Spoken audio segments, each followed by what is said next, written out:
Bahujan Samaj party के राष्ट्रीय अध्यक्ष बहन मायावती जी के द्वारा अपना उत्तराधिकारी आकाश आनंद को बनाने के बाद अब यहां पर अलग अलग प्रतिक्रिया सामने आ रही है। बीएसपी के राष्ट्रीय उपाध्यक्ष रहे जयप्रकाश सिंह ने भी अपनी प्रतिक्रिया जाहिर की है।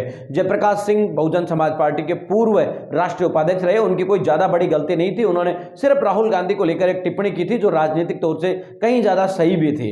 और इस तरीके की टिप्पणी आपको बता दें कि राजनीति में स्वस्थ राजनीति मानी जाती रही है, लेकिन बीजेपी और अन्य राजनीतिक दलों में तो इससे भी भयंकर टिप्पणियों पर भी पार्टी से बाहर नहीं निकाला जाता। जयप्रकाश सिंह को पार्क का रास्ता दिखाने के बाद आकाश आनंद को चर्चा में लाया गया। आकाश आनंद आपको बता दें कि पार्टी के नेता बने।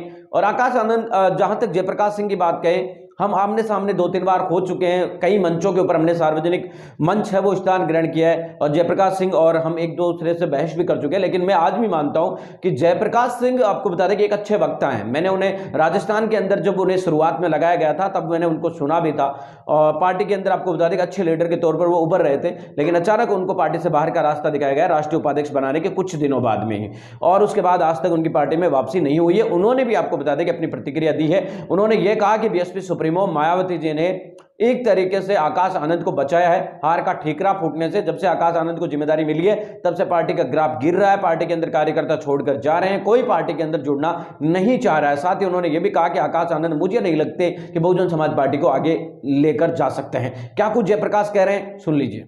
इसको बड़ी मुश्किल से निकाल के लाया, जैसे बाबर साहब ने कहा, ऐसी साहब कांसीराम ने भी कहा कि मैं परिवार के बाहर इस मूवमेंट को दे रहा हूं। मेरे लिए सबसे योग्य जो कॉम्पिटेंट कैंडिडेट जो है वो बहन मायावती जी हैं। तो सम्मानित साथियों, आकाश के माध्यम से इस मूवमेंट को चल पाना, मैं ये नहीं कहता कि उनको मौका नहीं दिया जाए, लेकिन चल पाने की संभावना ना के बराबर है।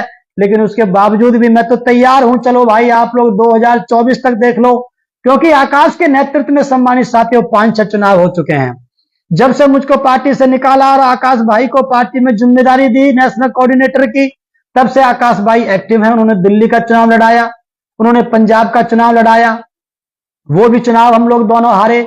उसके बाद राजस्थान, मध्य प्रदेश, छत्तीसगढ़ का चुनाव हराया। वो लोग चुनाव में वो प्रभारी थे, उन चुनावों को भी हमारे, यूपी का चुनाव हमारे। तो सम्मानित साथी देखिए, बात केवल हारने की नहीं है, बात है मूवमेंट का, वोट का डाउनफॉल जाना। हारना तो कोई बड़ी चीज नहीं, हार सकते हैं, लेकिन जब से आकाश भाई एक्टिव फॉर्म में आए हैं बीएसपी में, तब से जो है सम्मानित साथियों हमारी जो पार्टी है, हमारा वोट ऑफ परसेंटेज है सम्मानित साथियों, वो डाउनफॉल चला गया। तो मेरा ऐसा मानना है कि साहब कांसीराम जी की तर्ज पे चल करके ही साहब कांसीराम के इस कारवां को आगे बढ़ाया जा सकता है, वरना बीजेपी से टकराना आसान चीज नहीं है। आपने देखा होगा बहुत से लोगों ने बहुत प्रयास किए, अब वो जल्दी कहीं ना कहीं बीजेपी के सामने सरेंडर कर गए हैं। उन बात को सम्मानित साथियों मैं यहां पे दोहराना नहीं चाहता हूं, लेकिन मेरा ऐसा मानना है, समाज के बुद्धिजीवी लोगों से मैं अपील करना चाहता हूं कि आप बेफिक्र रहें, रास्ता निकलेगा, आप हताश ना हो, बाहर कहीं जाने का प्रयास मत करो। और सम्मानित साथियों, तीसरी बात यह है कि अगर आकाश आनंद इस मूवमेंट को नहीं चला पाएंगे तो इस मूवमेंट को फिर लीड कौन करे।